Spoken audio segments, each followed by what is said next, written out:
अगर आप अपना मास्टर्स है ना, अपनी मास्टर्स अगर आप 55% से कर लेते हैं इन दी जनरल कैटेगरी, कि क्या हम सर अगर फाइनल ईयर में हैं तो भी हम एग्जाम देने के लिए एलिजिबल हैं मास्टर्स के। रिजल्ट आने के बाद आपको 2 साल दिए जाएंगे अपना मास्टर्स पूरा करने के लिए।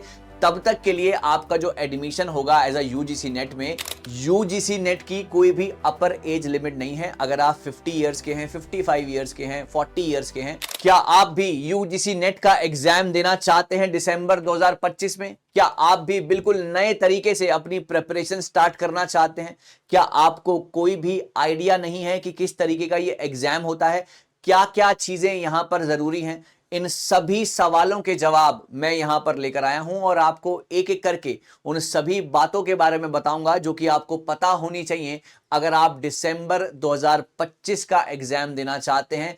क्या होती है एलिजिबिलिटी एग्जाम की, क्या होता है एग्जाम पैटर्न, कितनी एज तक आप ये एग्जाम दे सकते हैं, और ये एग्जाम में क्या कोई अपडेटेड पैटर्न आया है, क्या कोई सिलेबस में बदलाव हुआ है, क्या नेगेटिव मार्किंग होगी या नहीं होगी, इन सभी सवालों के जवाब आज आपको इस वीडियो में मिलने वाले हैं। सो नमस्कार गाइस, आज मैं निशांत कपूर आपका स्वागत करता हूं आपके अपने पीडब्ल्यू यूजीसी नेट में, और ये वीडियो बहुत ज्यादा इंपॉर्टेंट होने वाली है आपके लिए। सबसे पहले हम बात किसकी करेंगे? सबसे पहले आज की इस वीडियो में हम बात करते हैं एलिजिबिलिटी की। सर ये एलिजिबिलिटी क्या है और यहां पर किन किन बातों का आपने ध्यान रखना है?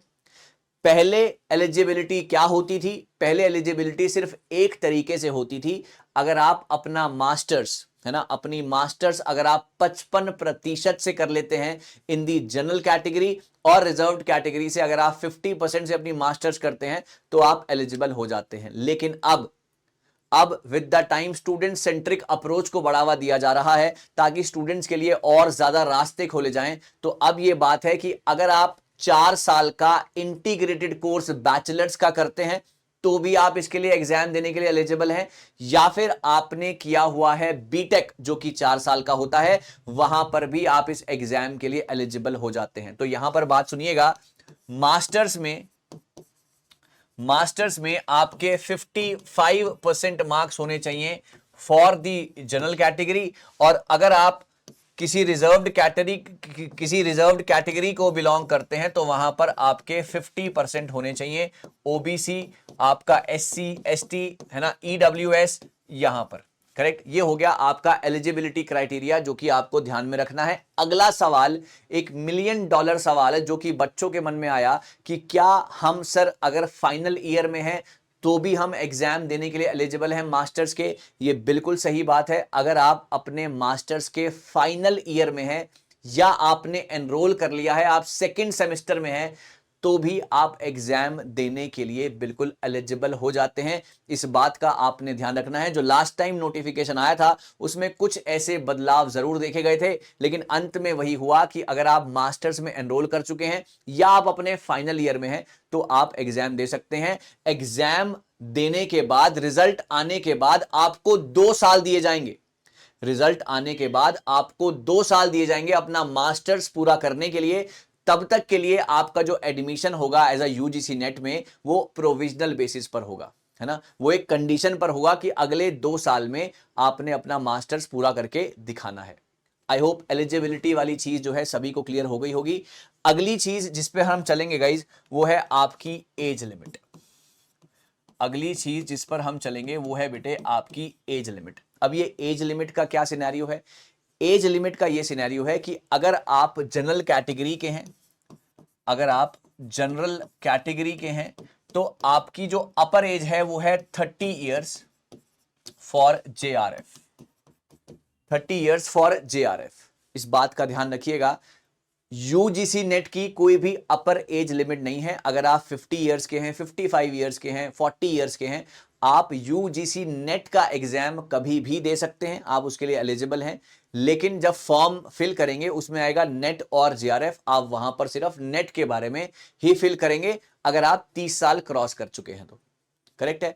जेआरएफ की जो एज लिमिट है वो है 30 years for the general category, और आपको रिलैक्सेशन मिलता है for 5 years for women and for every different thing, right. तो ये वाली बात का भी आपने ध्यान रखना है। यहां पर मेरे पास जो है ऑफिशियल नोटिफिकेशन है जहां पर ये बात लिखी गई है, 5 इयर्स का रिलैक्सेशन है ना, जेआरएफ की ही मैं बात कर रहा हूं, 5 इयर्स का रिलैक्सेशन जो है आपको दिया जाएगा अगर आप रिजर्व्ड कैटेगरी के हैं, अगर आप रिजर्व्ड कैटेगरी के हैं, करेक्ट। इसके अलावा अगर आप 5 साल का दिया जाएगा अगर आप वुमेन हैं, रिजर्व्ड कैटेगरी के हैं, वुमेन है, या फिर आपको 5 साल, अगर आपको रिसर्च का कोई एक्सपीरियंस है तो भी आपको 5 साल का रिलैक्सेशन जो है दिया जाएगा। इस बात का आप ध्यान रखिएगा। एज लिमिट की बात, एलिजिबिलिटी की बात, मुझे उम्मीद है कि हर एक बच्चे को क्लियर हो गई होगी। जनरल कैटेगरी के लिए 30 साल JRF, 5 years relaxation for reserved category for women, और आपके पास अगर कोई रिसर्च एक्सपीरियंस है उसका। यूजीसी नेट की कोई भी एज लिमिट नहीं है, no age limit, okay. UGC NET की कोई भी एज लिमिट नहीं है। I hope it's clear to everybody, ठीक है जी। अगली चीज जो हम अब अगली चीज के ऊपर बात करेंगे, हम बात करते हैं एग्जाम के पैटर्न के ऊपर। हम बात किसके ऊपर करेंगे? एग्जाम के पैटर्न के ऊपर। सर एग्जाम का पैटर्न, जो भी बच्चे पहली बार दिसंबर 2025 में एग्जाम देने की सोच रहे हैं उनको ये जरूर पता होना चाहिए कि यूजीसी नेट का एग्जाम पैटर्न कैसा होता है।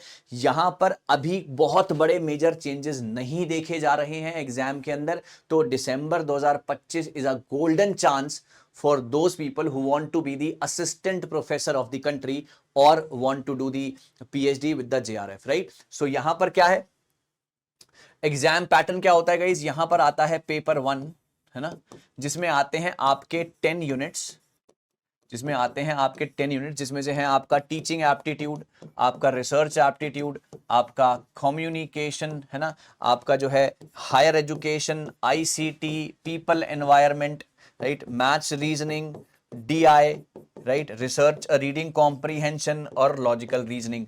ये आपकी कुछ इंपॉर्टेंट 10 यूनिट हैं जो कि आपका मेक और ब्रेक कर देगी आपके एग्जाम को। अगर आपने पेपर 1 बहुत अच्छे से कर लिया तो आप बहुत अच्छे तरीके से अपने एग्जाम में जो है रैंक लेकर आ सकते हैं। अगर हम बात करते हैं पेपर 2 की, तो पेपर 2 आपका वो सब्जेक्ट है जो कि आपने मास्टर्स में किया है, फॉर एग्जाम्पल आपने एमकॉम किया है तो आप कॉमर्स से एग्जाम देंगे। अगर आपने एमबीए किया है तो आप मैनेजमेंट से एग्जाम देंगे पेपर 2 में, राइट। अगर आपने जो है हिंदी लिटरेचर में किया है, राइट, तो आप हिंदी में एग्जाम देंगे, हिंदी का एग्जाम यूजीसी नेट का देंगे। तो ये सारी की सारी चीजें, पेपर 2 आपका मास्टर्स का सब्जेक्ट होता है, उसमें और ज्यादा नॉलेज, डीप नॉलेज जो है आपको होनी चाहिए, तो आप पेपर 2 को अच्छे तरीके से कर पाएंगे। और ऑब्जेक्टिव टाइप ये पेपर होता है। पेपर 1 में 10 यूनिट आते हैं जो कि आपको आपका सिलेक्शन दिलवाने में बहुत ज्यादा मदद करते हैं। अगर बात करता हूं एग्जाम की, तो यहां पर पेपर 1 में आपके आते हैं 50 क्वेश्चन, हर क्वेश्चन होता है 2 नंबर का, 100 नंबर का होता है। वहीं अगर मैं बात करूंगा पेपर 2 की, तो यहां पर आते हैं सर 100 क्वेश्चन, हर क्वेश्चन 2 नंबर का, 200 नंबर का ये होता है। टोटल मिलाकर आपका यूजीसी नेट का एग्जाम 300 नंबर का होता है, okay. Objective type MCQ based होता है ना, और यहां पर कंप्यूटर बेस्ड ये टेस्ट होता है, ओके। सीबीटी मोड पर एमसीक्यू होता है, 300 नंबर का पेपर, आपके सामने 150 क्वेश्चन होते हैं जिसका आपने आंसर करना होता है, ठीक है। अगली चीज जो यहां पर निकल के आती है बेटा वो है आपका अपडेटेड सिलेबस। क्या आपके सिलेबस में कोई बदलाव आएगा? अभी तक जो दिसंबर 2025 है, आपके कोई भी नो मेजर चेंजेस देखने की उम्मीद है, कोई बहुत बड़े चेंजेस आपको देखने को नहीं मिलेंगे। इसका पूरा सिलेबस जो है, कंप्लीट सिलेबस आपको यूजीसी की ऑफिशियल वेबसाइट पर मिल जाएगा। यूजीसी की ऑफिशियल वेबसाइट पर आपको जाकर आप चेक कर सकते हैं, वहां पर आपको मिल जाएगा। कोई भी बहुत बड़े चेंजेस आपको सिलेबस में दिखाई नहीं देंगे, ठीक है, ये बात ध्यान रखिएगा। अगली चीज क्या आती है बेटा? अगली चीज आती है आपकी डेट। आपका दिसंबर 2025 का, है ना, एग्जाम कब हो सकता है? दिसंबर 2025 का एग्जाम आपका कब हो सकता है? तो अब अगर हम देखते हैं तो आपका दिसंबर का एग्जाम दिसंबर फर्स्ट वीक में, है ना, दिसंबर दिसंबर फर्स्ट वीक में आपका एग्जाम होने के बहुत ज़्यादा ब्राइट चांसेस हैं, और आपका फॉर्म की जो चीज़ें हैं वो शुरू हो जाएंगी आपकी सितंबर फर्स्ट वीक से। सितंबर फर्स्ट वीक से जो है आपका ये पूरा का पूरा हिसाब किताब शुरू हो जाएगा, और फिर फॉर्म भरना है ना, उसके बाद जो है आपका कुछ करेक्शन विंडो ओपन होना, और फिर आपका जो है कोई आपका एडमिट कार्ड आना, आपका सिटी इंटीमेशन आना, तो इन सब में जो है चीज़ें लग जाएंगी। सितंबर फर्स्ट वीक में आप अपने फॉर्म्स को आता हुआ देख सकते हैं। तो ये वाली चीज़ है। अगली चीज़ क्या है sir? Negative marking. Negative marking क्या होगी सर? नेगेटिव मार्किंग होने के चांसेस बिल्कुल नेग्लिजिएबल हैं अभी के लिए, है ना, नेग्लिजिएबल हैं अभी के लिए। तो आप बिल्कुल भी नेगेटिव मार्किंग की परेशानी में ना उलझें। आप सिर्फ जो है पढ़ाई के ऊपर ज़्यादा फोकस करें, और सारी चीज़ें मैंने यहाँ पर आपको बताई, from the age relaxation to the exam pattern to the eligibility and to everything.